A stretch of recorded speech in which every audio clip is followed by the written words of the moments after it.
Okay, so what you're looking at on screen right now is the figures of Davison. I've saved these as screen captures, and you'll look at them as saved screen captures on screen.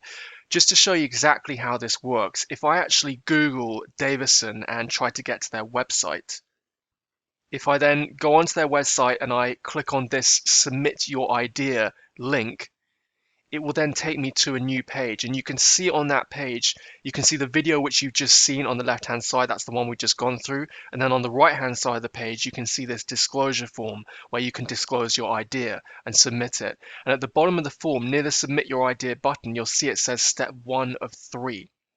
So once you click that button and fill it out, you're then going to come to these, what you see on screen now. So on the left-hand side, the screen capture I've saved is, as you can see, it says step 2 of 3. And this is where you're going to see certain figures about Davison's business and model that are disclosed to you, that they have to disclose to you before you move forward with them. So the first one on the left is some of their figures about the numbers of inventors that have disclosed. And then on the right-hand side, this is the next page. Once you check the checkbox on the left-hand page and go and move through to the next one, on the right-hand side is the next page where they talk about how much they charge for these services that they charge for, and what the services provide to you. So by going through both of these pages together and looking at the amount of inventors that pay for the services and the charge of how much they cost, we can actually get a very good estimate for how much Davison are turning over in the 5-year period. You can see these figures, they range from May the 30th, 2014, and these are the 5 years of business leading up to that date. So let's take a look and go through these. So in summary, in the last 5 years of trading preceding May the 30th, 2014, Davison received 794,508 disclosures from inventors and people with ideas. 59,229 of those bought what they call a pre-development agreement, which includes a patent search type service for $795. Times the customer number and the price together, and this service alone turned over $47,087,055 in that 5 years. 18,114 customers went on to buy a new product sample agreement, which typically includes Davison designing and preparing a prototype or preparing design images for presentation. Davison's figures state that the fee for this typically ranges from $8,000 to $15,000. Taking an average of those two figures of $11,500 and timesing by the 18,114 who bought that service, we can estimate that that service alone turned over $208,311,000 in that 5 years.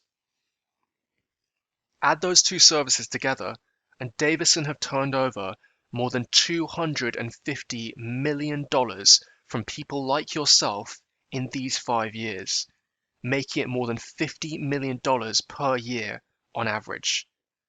This does not include various other services that Davison charged for, and the total may be far higher than this. In all that 5 years, with more than $250 million turned over from inventors like you, Davison's figures state that only 16 customers made more money than they spent with Davison. Taking a success rate from the 18,114 that paid the average $8,000 to $15,000 for invention development services, that gives Davison a success rate of generating profit for inventors of less than 1 in 1,000.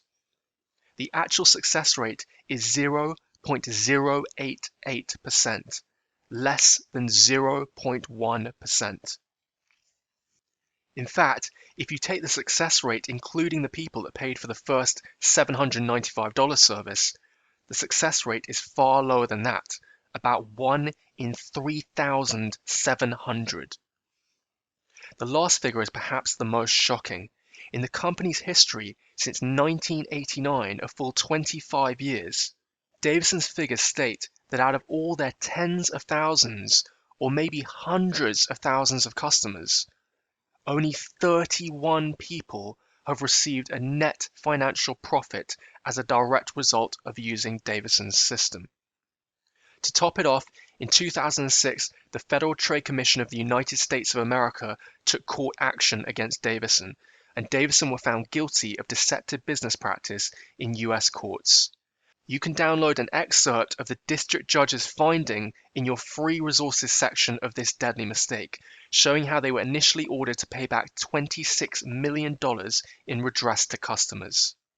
If you want to see that and are watching on YouTube, click the link you see on screen now to go straight to the Deadly Mistake #1 page of the Inventor's Journey website, where all your free resources and downloads are available for this deadly mistake. These figures you see all appear to you and to all inventors when you sign up and disclose to Davison. But I believe, especially given the fact they're disclosed in large blocks of text, that as many as 90 to 99% of inventors simply check the checkbox and move through without either reading or fully understanding the figures, and therefore they move forward excited about their dream, totally unaware that if they move ahead, they have a less than 1 in 1,000 chance of generating financial success using this company. So this is the sorcerer of the inventor's journey, the most dangerous character you'll encounter at the beginning of the inventor's journey, Mr. D, the founder of Davison and InventionLand. He comes to you as a friend. He's a master of human and inventor psychology. He knows how to get you excited about your invention, and he's an extremely good salesman of an extremely bad product. He represents an extreme financial danger to you and to your invention. The money you waste with their company may knock you out of the inventor's journey altogether.